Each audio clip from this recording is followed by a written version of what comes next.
নমস্কাৰ সকলোকে স্বাগতম জনাইছো মোৰ অন্য এটি মিনি ব্লগলৈ চাই থাকিব শেষলৈ।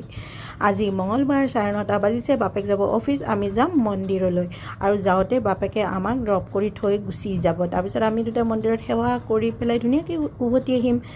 বহুত গৰম দিছে দেই গাইজ, বহুত গৰম দিছে। মাৰ্চৰ আজি মোটামুটি কিমান তাৰিখ বা আজি মাৰ্চৰ মাহৰ কিন্তু বিৰাট গৰম।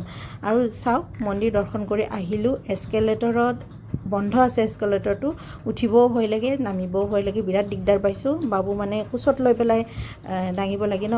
তাৰপিছত মোৰ অৱস্থা দেখা পাই বেলেগ এজন মানুহে ধুনীয়াকৈ উঠাই লৈ গৈছে তাক। নামতে কিন্তু একজনে চাই আছিলে তাৰপিছতে নামি এইবিলাক ৱাইল্ড ফ্ৰুট কি বুলি জানো কয়, গাঁৱলীয়া বহুত ফ্ৰুট, সেইখিনিতে মানে গণেশগুৰিৰ ফুটপাথত বহুতখিনি থাকে।